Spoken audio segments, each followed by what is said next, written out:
السلام عليكم. ازيكم؟ عاملين ايه؟ يا رب تكونوا بخير وبأحسن حال ان شاء الله.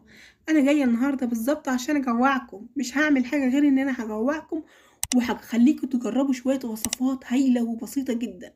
هنعمل مع بعض ان شاء الله النهارده كفته الحاتي بطريقه يعني مش هتخليكي تشتريها من بره تاني ابدا، والولاد عندك هيطلبوها على طول. هنعملها ان شاء الله النهارده بأقل التكاليف وبسيطه جميله، مش هتاخد مننا اي وقت وهتكون طريه كده وبجد حاجة عظمة.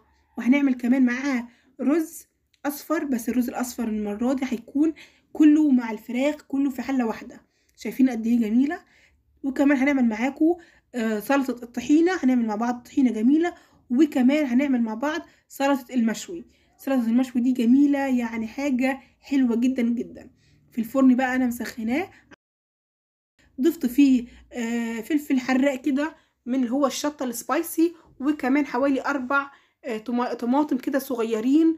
وكمان ضفت فيه يعني بصل صغير اللي هو قرمة صغير ده، ضفته خليته ينشوي. انا عايزاه ينشوي كده ويكون جميل عشان اعمل معاكم وصفة جميلة جدا ونكهة حلوة جدا للكفتة اللي احنا بناكلها دايما عند كفتة الحاتي. وكمان معايا هنا بصلتين حجم كبير، وكمان معايا فلفل حراق شوية سبايسي، سواء كان اخضر او احمر اللي تحبيه. وكمان معايا حزمة بقدونس صغيرة. وانا هنا بقى انا بحب اعمل الحاجة دي في كفتة الحاتي، بحيث سواء قطعت البقدونس برضو بلاقي البقدونس كده ظاهر في الكفتة، فانا عايزة البقدونس يختفي تماما في الكفتة. يعني اذا كنت ما حطيتش اصلا بقدونس، فهبدا ان انا افرمه كده في الكبة الصغيرة مع البصل والفلفل وحزمة بقدونس صغيرة جدا، حوالي 3 معالق كبار من البقدونس انا مقطعاهم. وبعد ما فرمتهم كويس افرمهم ناعم جدا، وببدأ بقى ان انا اصفي الخليط ده. انا عايزة بشر كل حاجة، بشر الفلفل مع البصل مع البقدونس، مش عايزة الحاجة تكون فيها مية بحيث ان الكفتة ما تكونش معايا طرية وتفك مني. هبدأ ان انا بعد ما خفقته او فرمته كويس جدا في الكبة، هبدأ ان انا اصفيه كويس جدا جدا جدا. هبدأ بقى ان انا اسيبه كده على جنب يتصفى معايا، وابدأ بقى في ايه، في الكفتة بتاعتي. معايا هنا نص كيلو من الكفتة اللحمة المفرومة يعني، واللحمة المفرومة بتاعت الكفتة يكون فيها نسبة دهون، يعني لو كان كيلو يكون 25% من الدهون، عشان الدهون تسيح كويس جدا على الكفتة. البشر بقى البصل والحاجات اللي احنا بشرناها نشفت خلاص وعصرناها كويس جدا، هبدأ ان انا اضيفها على اللحمة. وبعدين كمان معايا بياض بيضة، ايوه ما تستغربوش، بياض بيضة بيديني تماسك حلو جدا للكفتة. ومعلقتين كبار من النشا، ومعلقة صغيرة من البيكنج باودر. زي ما اقول لكم كده اعملوا، يعني الوصفة دي زي ما قلت لكم بالظبط هتطلع معاكم هايلة، وما فيهاش اي ريحة زفارة ولا اي حاجة. معلقه صغيره طبعا من الملح، رشه صغيره من الكمون والفلفل الاسمر والكزبره الناشفه. وكمان معايا رشه صغيره من جوز الطيب. جوز الطيب هنا في الكفته بتعمل لي تيست عالي جدا جدا. هبدا بقى ان انا ايه، اخلط المكونات مع بعضيها كويس جدا. وهضيف كمان حاجه، ده اختياري، الحاجة اللي انا هضيفها اختياري، منكهة زيادة يعني تديني طعم زيادة عن الكفتة بتاعتي، انما هي الكفتة بتاعتي كده جميلة جدا. ممكن كمان نضيف بهارات، 7 بهارات، معلقة صغيرة من 7 بهارات. بس انا عندي كان كيس في التلاجة موجود عندي متبقي، يعني نص الكيس متبقى عندي من كفتة الحاتي.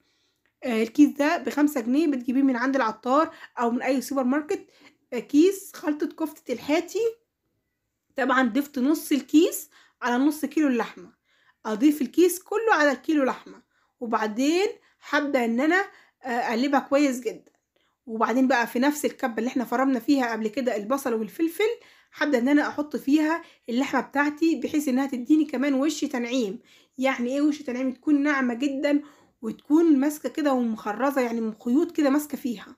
هو ده اللي هيمسك لي ايه الكفتة بتاعتي. بعد بقى ما ضفت عند الكفتة بتاعتي وخلاص فرمتها كويس جدا وبقت طرية خالص. خلاص بقى بعد ما اتأكدت ان الكفتة بتاعتي بقت مفرومة كويس جدا، هبدأ كمان هنا اضيف حوالي عن 5 معالق كبار من البقسماط الناعم، طبعا اللي بتبل بيه البانيه، بيخلي الكفتة معايا اكتر تماسك ويخليها بجد جميلة جدا جدا. هبدأ بقى ان انا اشكل معاكم الكفتة. طبعا المية بتاعة البصل والفلفل والبقدونس مش برميها خالص، بضيف عليها معلقة صغيرة او رشة صغيرة خالص من الملح، وابدأ ان انا امسك ايدي كده وابلها شوية من المية، وابدأ اصبع بيها الكفتة. المية دي مهمة جدا ليه؟ هتخلي الكفتة معايا طعمها جميل، وهتخليه بيلمع كده وحلو قوي. يا سلام بقى لو كمان معلقة كبيرة من زيت الزيتون تضيفيها على مية الفلفل والبصل اللي احنا فرمناه كويس جدا في الكبة. وهو ده السر معايا، ان انا بصبع ايدي كويس جدا بالمية دي، ببل ايدي كويس قوي بالميه دي، وبعدين هبدا ان انا اصبع الكفته بعيدان شيش طاووق. هبدا ان انا اعمل الكفته كده. بصراحه بعد ما عملتها كده حسيت اني لا، طب ايه يعني لو سبت العود في الكفته نفسها؟ هتكون جميله برضو ومتماسكه ومش هتكش مني خالص. الوصفه دي بجد يعني مش كشت مني خالص، وفضلت متماسكه على شكلها وجمالها بجد. وكانت طريه كده، يعني مش قادره اقول لكم قد ايه كانت طريه كده وجوسي. بجد طعمها خطير خطير خطير. ببل ايدي كده كل شويه وانا بصبع الكفته بتاعتي، بعمل بيها كده حلقات صغيره بايدي كده. شايفين الجمال؟ بجد عظمه. طبعا انا مولعه الفرن من تحت بس، وحاطه في صينيه كده مستطيله او في الصاج بتاع الفرن الكهرباء بتاعنا الصغير. ضفت عليه ورق سلوفان او اللي هي ورق الالومنيوم الفويل، عشان الكفته طبعا هتنزل ميتها وهتنزل الدهون هتسيح، فمش عايزه عندي الصينيه يحصل لها حاجه. وعلى الشبكه كده من فوق هبدا ان انا اضيف الكفته بتاعتي. بالظبط كده انا مشغله بقى الفرن على اعلى درجه، فعلى الصاج بس مش مشغله الشوايه. تمام. خلاص خلصت بقى عمال الكفته بتاعتي. هبدا بقى الخليط بتاعي اللي احنا مصفينه من البصل والفلفل على الوش كده شويه صغيرين. طبعا ضايفه كمان عليه معلقه كبيره من زيت الزيتون، بيديني لون تلميع حلو جدا للكفته بتاعتي. وعلى الفرن مباشره هتقعد حوالي نص ساعه. شايفين الجمال؟ بحاول اقول لكم بس ايه من قلب الحدث، من قلب الفرن. شايفين قد ايه جميله وما كشتش خالص، فضلت محافظه على شكلها. شايفين الجمال والابداع؟ بجد حلوه جدا جدا. شايفين قد ايه بتلمع كده؟ خطيره يا جماعه، والله العظيم خطيره. لازم تجربوا الوصفه الهايله دي. بنص كيلو عملت لنا كميه محترمه جدا من الكفته. طبعا دي الخضار المشوي اللي احنا ضفناه في اول. الخضار بتاعي بقى بعد ما انشوى كده اخد التشويحه اللي احنا عايزاها او الشوي اللي انا عايزاه، هبدا ان انا اضيفه كله في الخلاط بتاعي عشان افرمه. طبعا كل حاجه طريه، البصل طري والفلفل طري ومشوي وجميل.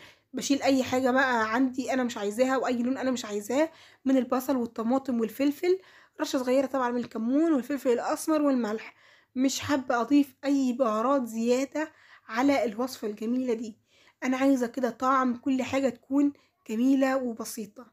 فلفل اسمر وكمون والملح، معلقه كبيره من زيت الزيتون طبعا بتديني تيست عالي جدا، بتخلي الطعم روعه.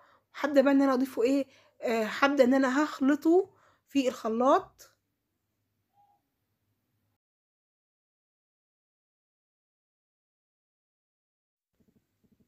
وهبدا بقى ان انا اصفيه كويس جدا من الخلاط. بجد حلو جدا في جاموس الكفته، هايل وطعمه جميل. شايفين الجمال؟ خلاص كده سلطة المشوي زي الطحينة كده جميلة. هبدأ بقى ان انا اعمل بقى الطحينة بتاعتي. معايا هنا حوالي 4 معالق كبار من الطحينة. ضفت عليهم بقى ايه، في ناس بتحب تضيف على الطحينة ليمون وتوم وخل. بصراحة ما بحبش كل الكلام ده.